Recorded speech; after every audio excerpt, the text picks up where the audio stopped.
Oklahoma Gardening is a production of the Oklahoma Cooperative Extension Service as part of the land grant mission of the Division of Agricultural Sciences and Natural Resources at Oklahoma State University, dedicated to improving the quality of life of the citizens of Oklahoma through research-based information.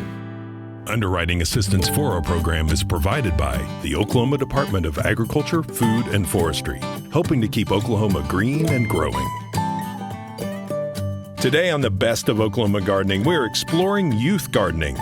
We visit the Madison Elementary School in Norman, Oklahoma, take part in a scavenger hunt using our senses, learn gardening math at Jenks Intermediate Elementary, help with some end-of-season chores at the Epperly Heights School Garden in Del City, and bring the growing inside with some inexpensive indoor gardening systems that are perfect for the home or classroom.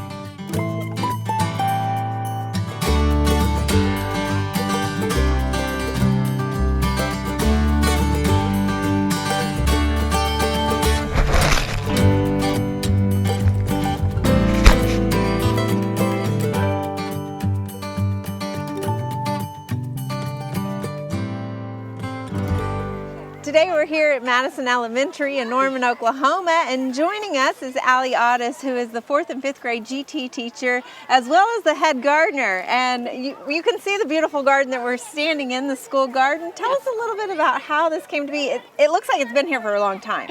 Well, it's been here for about a year and a half. We started with the idea of having a small salsa garden, and we started having way too much fun, and we got a few grants, and the kids were so into it that we started adding on, and now we're almost in over our heads, but we have about 6,000 square feet of gardening space now, a full pollinator garden, a monarch way station, and a pumpkin patch. Oh my goodness. So it has expanded. We're 5 years further along than we thought we would be at this time. It happened quick. So it looks like you're using a couple of different methods of raised beds. You've got pallet gardening, and you've got some paver raised beds here. Yeah. What was your expectations when you first started this, and what were you hoping for? We were hoping to have enough space that we could really integrate math and science into some of our curriculum and have some of the upper grades really involved in developing our garden. So one of the big questions with school gardens is who takes care of it during the summer? I mean, how did all that It's a challenge, and I would say the biggest challenge with a school garden is water. It's something you always got to think about because of Oklahoma, it's hot. So we have teachers rotate through in the summer. They sign up for 3 or 4 days in the summer just to be in charge of watering for that day, and they rotate through, and So obviously a team is what makes this work so well, a team of people. But it takes a lot of teachers who are interested in participating in it and willing to come and do some weed pulling. We like to say you can pick anything that you want as long as you include a weed. Okay, well, and you mentioned grants. So we have a greenhouse now. We have a great greenhouse. Not many school gardens have a greenhouse. No, it's wonderful. Was that a grant that provided that? Yes, so we have a wonderful greenhouse that Norman Public Schools Foundation gave us a grant that started it, and then Lowe's helped make it even bigger and with shelving, and it has automatic heat, and the fans come on when it's too hot, so we're able to have it climate controlled throughout the year. That's so excellent. so our seeds start in the coldest of February. We're already going. That's neat. Well, and I've noticed you've created some other little spaces. If we can go look at them. So you've got your wash station. We have and a you've got full a wash classroom station out here. Yes, we have an outdoor classroom. We have a shed with all of our tools. Rain barrels. We have a watering system that we have set up with some watering totes and PVC pipe. Yeah. So resourceful. So a little bit about the curriculum too. You're utilizing the garden in all aspects of the curriculum. Let's talk a little bit about that. We do lots of science and math and technology. We always have our iPads are in the garden a lot. We do lots of scavenger hunts, lots of data collection. So we set up Google Forms quite often, and today that's one of the things they're doing is collecting seeds, and they have to log what they are, and they're measuring potatoes, and they have to log the circumference and the length, and they weigh them. Right. So a lot of STEM curriculum as well as art and things like that. Oh, yeah, we do art, and one of the things that's not directly in our curriculum, but that I love, a lot of these students have such immediate gratification right now that it's really nice to see them have to nurture things for a long period of time. And they have to water it and make sure it gets sun, and then they get to see something that it produces, but it's 3 months later. Yeah. But Have you seen a difference in the students about how they're understanding, their comprehension of the subject matter and stuff? Oh, yeah, for sure. That's awesome. So any last advice for anybody that's thinking about doing this, either a teacher or a parent? I mean, I absolutely think that you should do it. It's work, but it's fun work. The kids love it. Every time I walk down the hall, when are we going to go to the garden? Can we go to the garden today? Can we come at recess? I mean, they love it. And it's so easy to incorporate your curriculum. Every time that I see something, I think, oh, we can do that that can cover that. Yeah. And I mean, it's been It takes care of itself, huh? It does, and it's so fun, and the kids love it, and they've learned so much from it.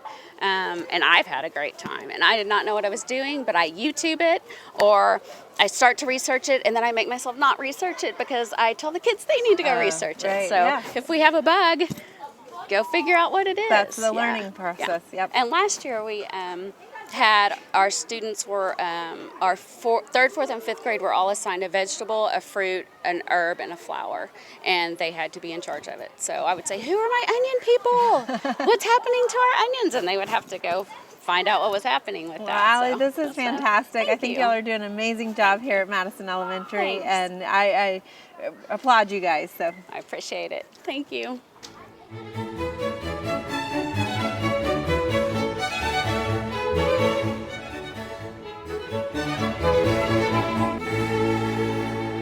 if you come visit us here at the Botanic Garden at Oklahoma State University, don't forget to check out our formal sensory garden. But really, any garden that you visit is about experiencing that garden using your senses. Dr. Shelley Mitchell, Extension Specialist for Horticulture and Youth Development, is here to share some fun ideas to get those kids out there exploring the garden using their senses.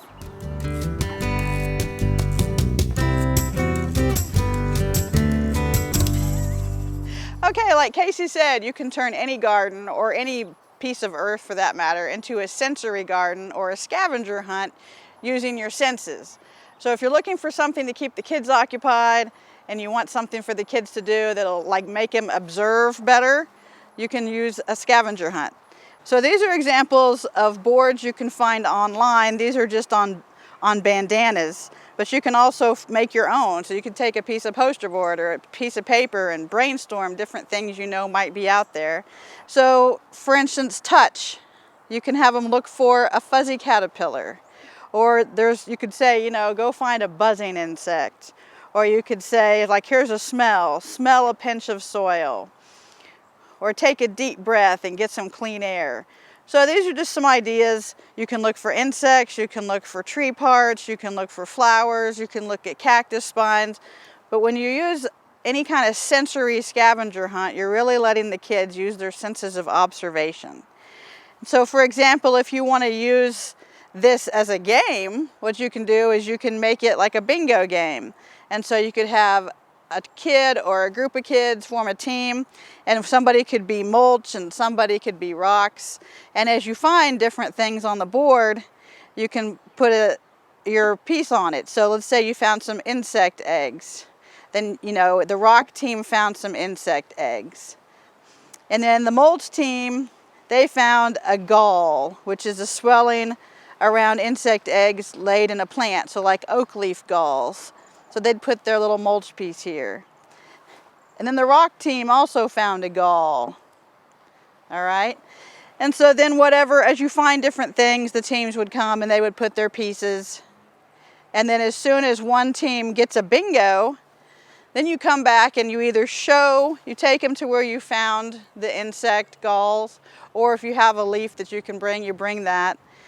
And all the kids go over all the things people found, and so they all get to benefit from everybody's powers of observation, and they all get a little chance to look at nature just a little bit more in depth. Another thing you can do, which is completely free, is use those paint chips that you collected when you were deciding what colors to paint your walls or your furniture or whatever it is you're painting. Or you can just go to the paint stores, like, you know, the big box stores, and they'll usually let you have these for free. So what you can do is you can see if you can find these colors in the garden. And at first, you're like, where am I going to find those shades? But you'll be surprised at how easy it is to match these shades almost exactly. So we'll take one here. This one, for instance. And this one we happen to find on a little cluster of flowers. So those little flowers are about the same color as that paint chip card. Bench, bittersweet orange. Cactus, candy stripe red paint swatch. Indian blanket, atomic red paint swatch. Pot, blue, prove me wrong. So as you can see, no matter what you have around you, you can make a really fun scavenger hunt and use your senses to explore your world. Welcome to Jenks Intermediate Math and Garden! Yay!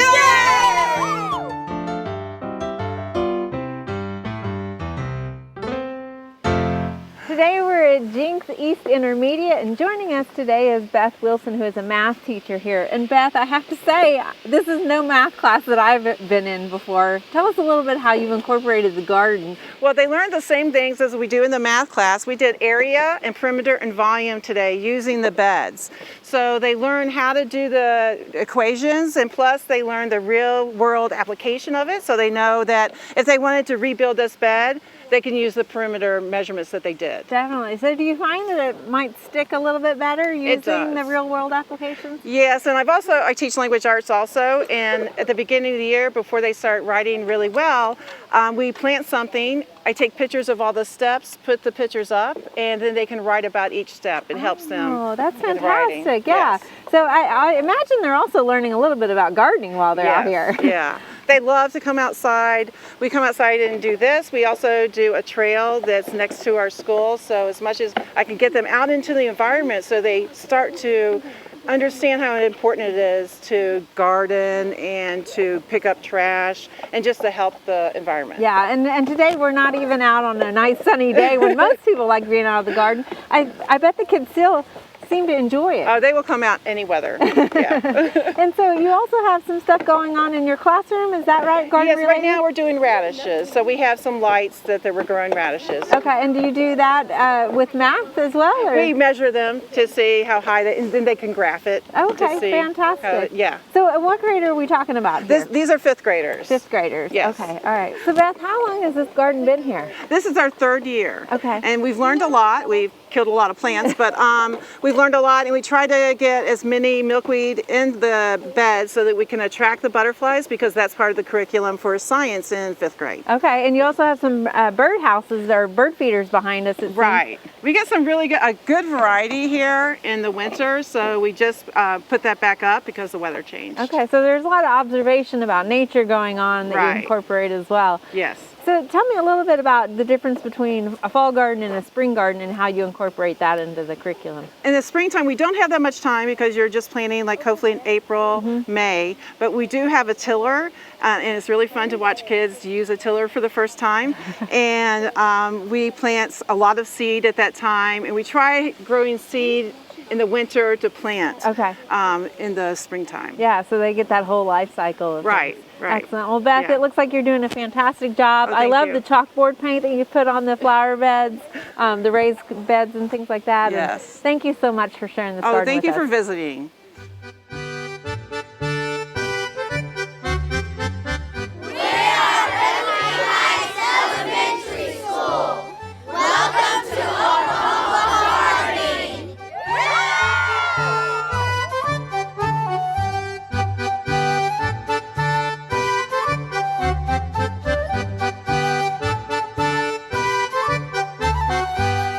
We're here at Epperly Heights Elementary in Del City, and joining me today is Zelma Arnold, who is a master gardener for Oklahoma County. And Zelma, tell us a little bit about how you got involved here at this school.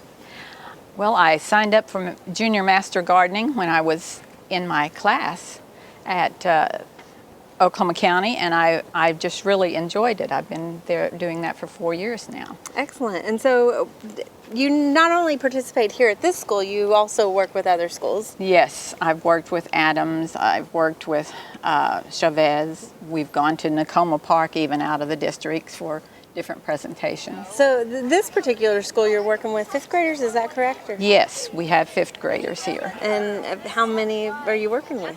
We have 17 right now. We've had up to 24, but that's about all we can handle.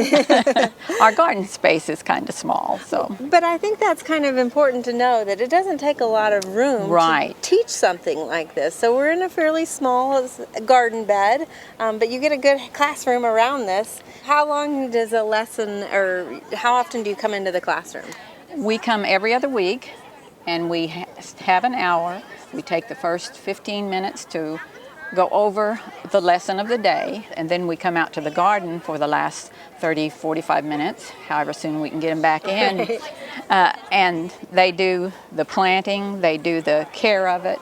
We have to come up and water, Yeah. but we just really try to help them fall in love with gardening so that they can help teach their parents and go on with it. It's contagious, isn't it? It is. And across the way you have a little wildflower garden. Is that part of the programming also? Yes, our next to the last lesson is about making seed balls. Okay. Have you heard of seed balls? I'm kind of familiar with them, yeah. They take the clay and put the wildflower seed in it, and then we take them home, and then the very last lesson we let them throw them out in our little flower garden over there, Well, and then see them germinate the next spring. Well, it seems to be working well, and it's a nice metaphor for what you're doing with the kids here. So thank you so much for you and the other Master Gardeners for You're coming out welcome. here We to these schools. really enjoy it. Thank you.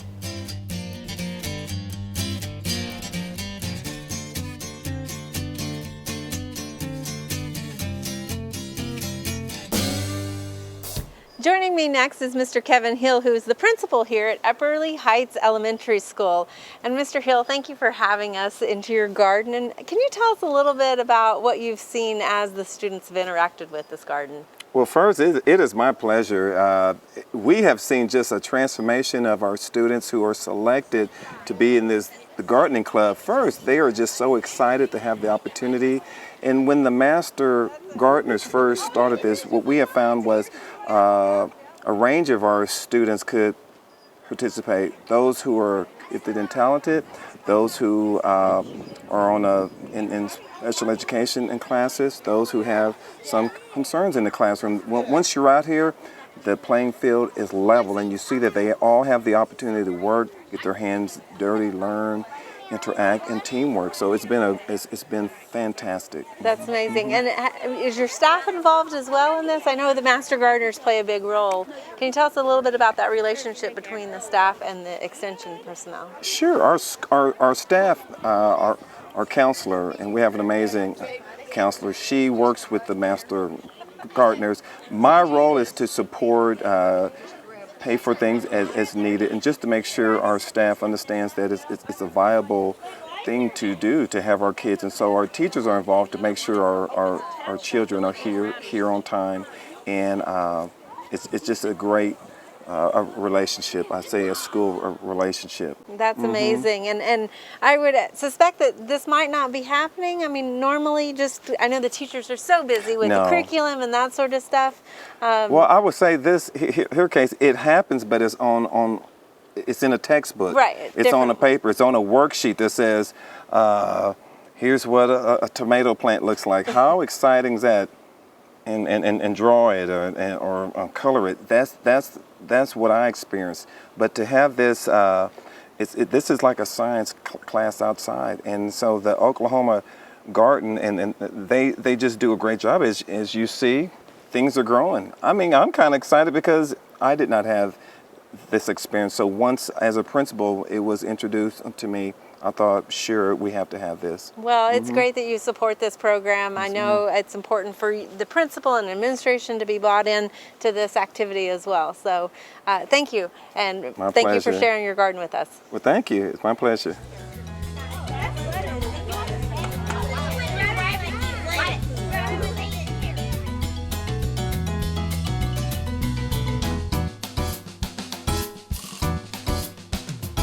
Okay, a lot of school gardens, their peak performance is during the summer when school's out. So one way you can extend the growing season is to grow inside the classroom. Not only can you grow year-round, but it eliminates the bugs, it eliminates taking a little field trip in the middle of the day that takes time. So you can have inside gardening in your classroom that's easy for the kids to see and maintain. So one way you can do this is a grow tent, which you can get online. There's lots of different places. And what you do with the grow tent is, this one's only about 2 feet deep, so it doesn't take up that much classroom space. So I'll show you what's inside the tent. So here we have onions and pepper plants. And all of these on the bottom, we actually grew from seed. It's only been about 6 or 7 weeks. So this is actually what you can have in just 6 or 7 weeks. So this originally came with no rack here. We just took some shelving and built another rack because this is so tall and we're not going to be growing corn or anything. So we're getting double use out of it. We have a light at each level. We started with this light, which is LED, and it has red light and blue light, and you can choose which one you want to use depending on if it's growing or flowering. We just have both on right now. And then down here we have an LED light that's basically a really long tube, and it equally disperses the light. LED lights are cool to the touch, so you can not have to worry about it catching on fire or burning some kid who's in there working on plants. Some of them actually come with a fan, which is not needed for the LED light, but it helps circulate the air, and that helps keep any fungus from growing, especially when you have a bunch of plants that are on top of each other practically. This is actually not soil. The soil is too heavy, and it would also have, bugs and diseases potentially. This is just potting soil like you get out of a bag at your local hardware store or big chain store. These are just plastic tubs. These are storage tubs. We didn't go for the high-tech, expensive stuff. These are just like you would find at any big chain store. The cool thing is they're clear, so you can see the roots growing. So this is really educational for the kids. To keep this from getting too full of water, we drilled holes in the bottom, and then we flipped over the lid that comes with the container and made a little water catcher. So you don't have to have expensive stuff. This is just, a few dollars at your local store. Now, the ones up here are covered in aluminum foil, and that is to help keep the light really shiny. It's not like absorbing into the plastic. It's actually bouncing around and keeping it really light, because this is not as strong as daylight. A system like this is about $200 or $300, depending on how much you spend on the little bins, how much potting soil you put in, what kind of light you use. So that's more expensive in terms of classroom gardening. For less than $100, you can start with this setup. This is just, again, plastic bins with holes drilled in and lids on the bottom to be water catchers. We didn't put as much potting soil in here because we're only growing things with shallow roots. This is just a car sun reflector, and that helps reflect more of the sun. We also put aluminum foil in the boxes to also help keep the light reflected. And this is just an LED light that's just sitting over 2 tubs at once. Now, we're just growing arugula in here and some radishes. Again, just little things that don't take that long, because kids don't have much of an attention span, so you want to grow something that's pretty quick. In here, we actually took some seeds from the produce we ate, and we're growing them not even from a seed out of a package, but from out of the fruit. So in this cup, we have seeds from a cherry tomato that we actually just put in there and let grow, that you bought at the store. So this is great to show kids where their food comes from the very start to the finish, all on the side of a table in your classroom. And it doesn't cost, just whatever you have around the house helps offset the cost. So old bins, aluminum foil, the main cost is in the light. All right, for classrooms that really don't have much space, or if you really don't have that money to work with, for about $25 to $40, you can have this setup. It's just one storage bin. Again, it doesn't have that much potting soil in it, like a half of a bag that you get at your average store. This is just a clamp-on light. It's got an LED light, which has actually come from the motion detector floodlight section of the grocery store. And it doesn't have any heat, so it's not going to burn the kids. And we just have arugula and radishes started in here. So depending on your budget, you can actually grow food in your classroom year-round. You can spend a few $100s on a setup like this. You can spend $50 to $100 on setups like these. And just for a few feet of space, you can have a convenient garden to actually eat from in your classroom.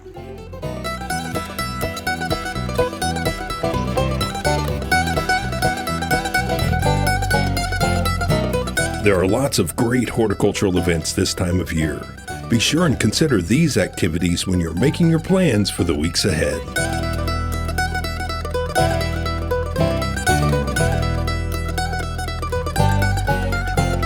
Next week, we're going to get you ready for neighborhood lawn dominance with tips on winter and spring turfgrass care, winter weed control, and selecting improved turfgrass varieties for the greatest chance of success.